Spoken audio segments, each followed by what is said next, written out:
I'm Alex Ansary, and welcome to the OTBTV Daily News at 5 o'clock.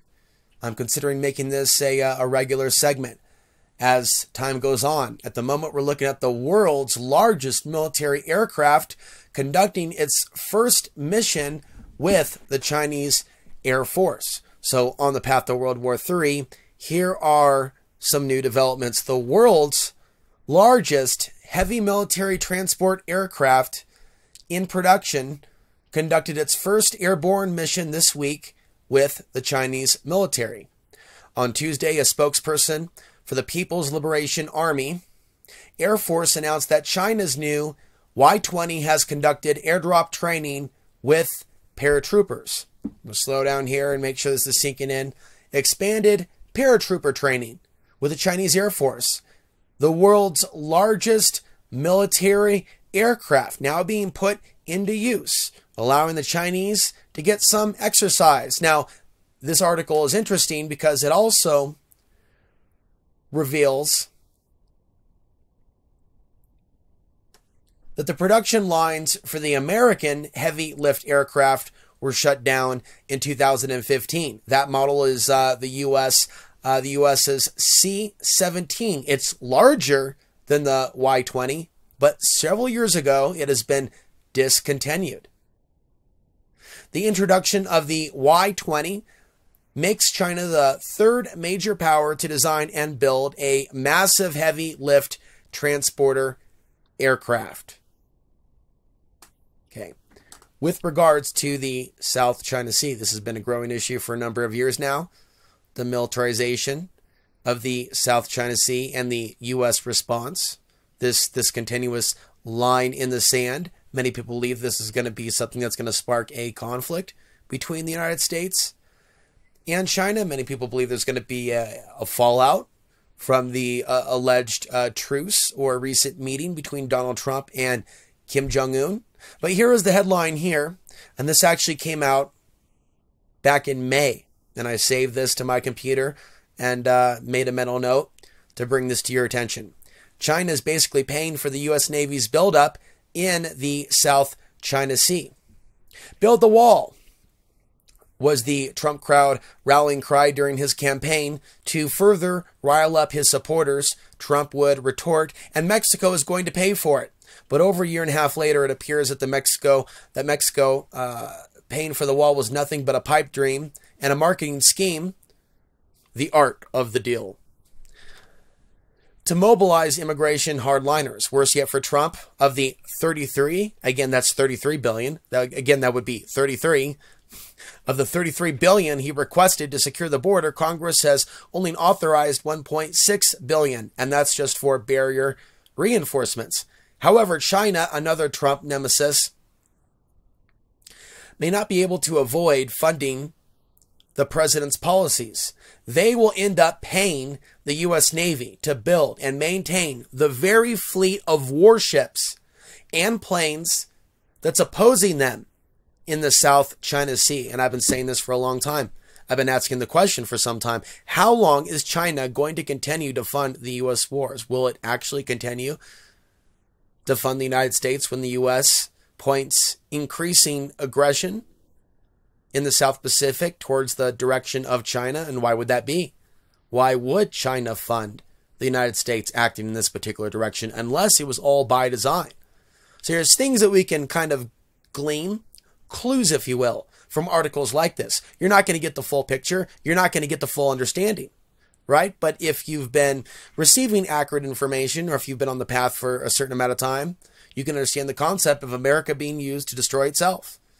There being a deliberate reason why China has those specific U.S. technologies, other than China just simply stealing from the United States and those U.S. businesses simply being inept at protecting their own privacy. I mean, there are things that are documented with regards to U.S. borrowing money from China and strings attached that China gets special access to special technologies and blueprints. There are things that we know about, and there are the things that just happen to have taken place. We have actual things that most people don't understand that are happening in our news right now because people are burnt out. There was something about a member of the CIA that has been charged with espionage, with giving some information of some kind to the nation of China. And these things are taking place on a regular basis. Sometimes they catch Chinese spies, but they're not really trying to create a lot of alarm around that, around government corruption and the stealing of secrets. They're not really trying to create too much noise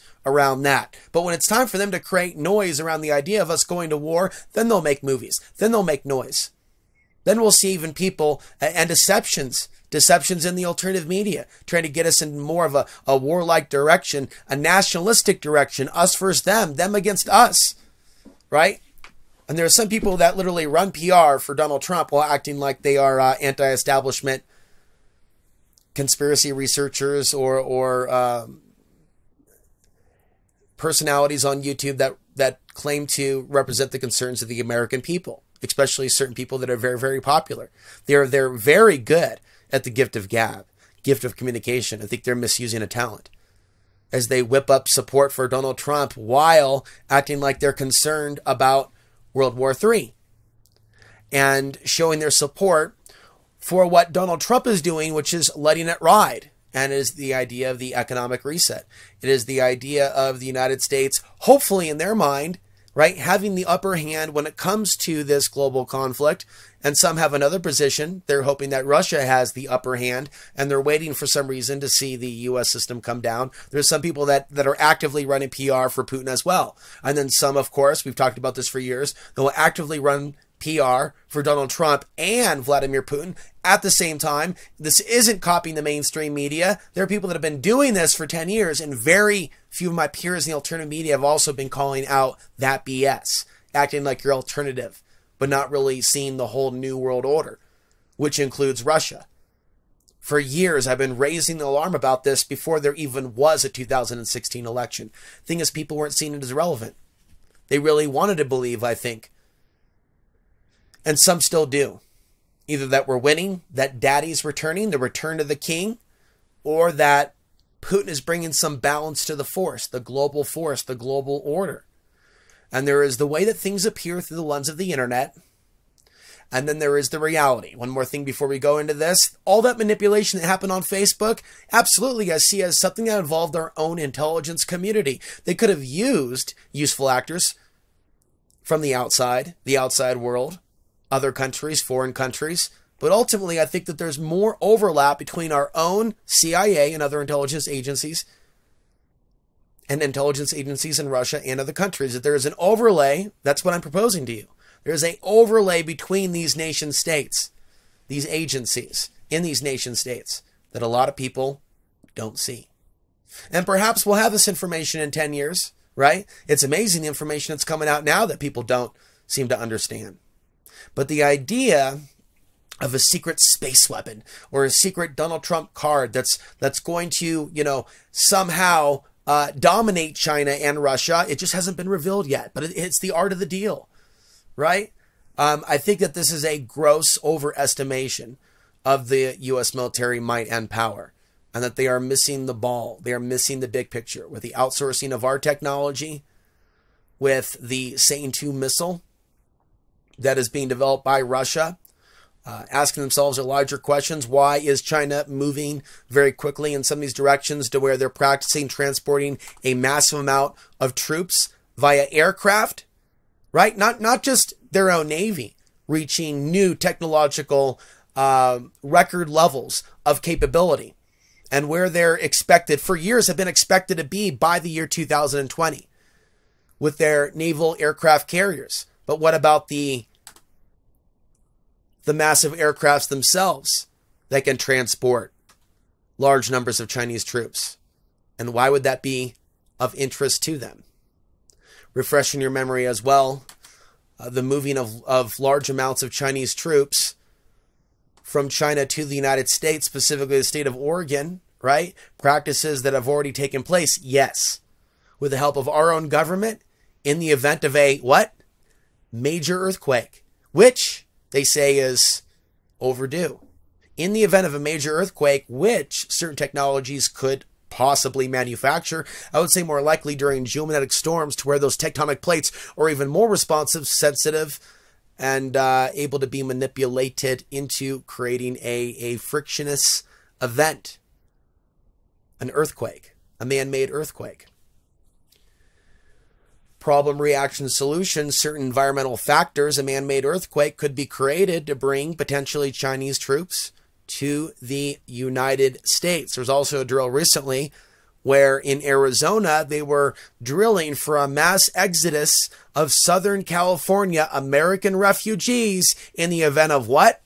A large earthquake. Kind of chilling at a time where there could be evacuations from Colorado. There's already thousands in the southwest part of the state because of wildfires during a historic drought. Lots of different things taking place at the same time. Giving you a little bit more information from this article, then we'll talk about the military budget.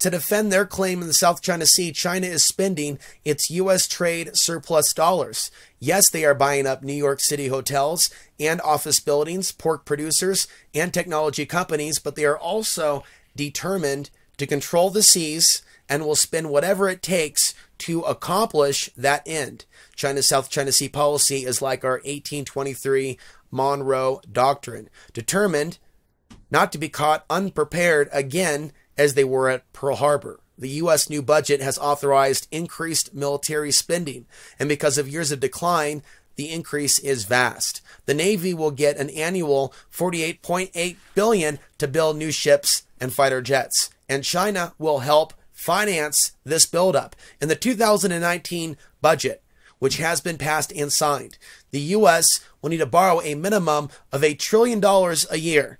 And as of 2018, China holds $1.2 trillion of U.S. Treasury debt, the largest single holder of that debt.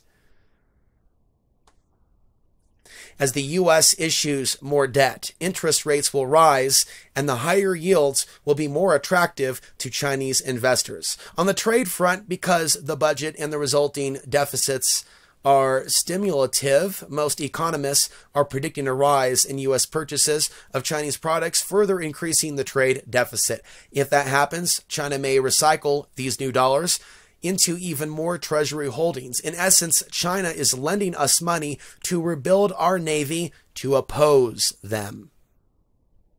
Problem, reaction, solution. Going back to the article, a logical thing to do would be to negotiate a treaty on the South China Sea, one that de-escalates the naval buildup, threatening to explode into war. And if a staged, managed World War III scenario is on the agenda, and I believe that it is, places like the South China Sea will be ground zero for such an event. Going to our third article in tonight's edition of the OTBTV 5 o'clock news, this may be a regular segment, and I would appreciate you both liking, commenting, and sharing this video either on your Facebook, on your Twitter, or going over to Reddit. This is from Mint Press News. There's a lot of interesting things that are published over there. Mark my words, America's war spending will bankrupt the nation. For that matter, America's war spending has already bankrupted the nation to the tune of more than $20 trillion. Some say 22. It actually is reading exactly with regard to the clock, 21.3, in and around 21.3 trillion at the moment of recording. Now the Trump administration is pushing for a $4.4 trillion budget for the fiscal year 2019 that would add $7 trillion to the already unsustainable federal deficit in order to sustain America's military empire abroad and dramatically expand the police state here at home. So much for the in the fetters and the Donald Trump ideology being one and the same. But in this create your own reality, for some people, he's still very well be a 9/11 truther, gonna end the Fed, gonna end the police state, gonna protect America from those globalist interests that are sucking us dry, yada, yada, yada. Truly, Trump may turn out, as political analyst Stan Collender warned, quote, the biggest deficit and debt increasing president of all time. For those in need of a quick reminder, a budget deficit is the difference between what the federal government spends and what it takes in. The national debt, also known as the public debt, is a result of the federal government borrowing money to cover years and years of budget deficits. Right now, the U.S. government is operating in the negative on every front. It's spending more than what it makes and takes from the American taxpayers. As I've been saying for years, we're not meant to win these wars. We're just meant to fund these wars. And in the end, we won't be able to fund the wars with regards to larger global opponents like China and Russia. And this is also by design. It happened in Rome. It is happening again. You also need to think about this. When there's an economic collapse, firefighters, for example, may not have the fuel for the planes to watch out for fires during periods in which there are historic, never-seen-before droughts and fire risks like what we're seeing in southwest Colorado. Picture an economic collapse where the planes are grounded. How are they going to be able to see those fires in advance to prevent them from consuming entire regions of the continent? Think about that. Think very long and hard about the economic collapse repercussions, even if some people are looking forward to it or think they're prepared. There are certain realities that we're going to have to face. More vulnerability from natural disasters when there isn't any government at all to provide basic services. I think that before people applaud the idea of a full-on economic collapse, they think about the people that will be suffering. That would be ourselves, by the way. A total breakdown of maintenance of certain things. And I'm not sitting here like trying to hold up the system. We're talking economics. We're talking reality, not, anarcho-capitalist, shiny happy people holding hands fantasies. This is the real world, and we are not in control of our own military. It has been hijacked by these globalist forces that are getting us into wars that we won't be able to fund in the end. And what happens when we're occupied? What happens to the American people? What happens to the dignity of the average man or woman, even if they were opposed to these immoral wars? Do you think people are really going to care? Do you think there's going to be the compassion? Do you think people are showing compassion here in our own country for innocence? You see, I think that we have like a barometer. We have a barometer for how things could be for us in a economic collapse or a occupation, by looking at the barometer factor of compassion that people in this country are showing to others. People in our communities, in your own community where you live, in Timbuktu, nowhere, Oregon, California, or right in the heart of it all in New York City, are the people around you and your neighbors really concerned for the well-being of others? I think that barometer effect, kind of like, putting out your finger to feel which direction the wind is going in, I think there's something to that. I really think there's something to that. Until the next Outside the Box TV 5 o'clock news report, I'm Alex Ansary reminding you the path to the ultimate truth and place of power still lies within.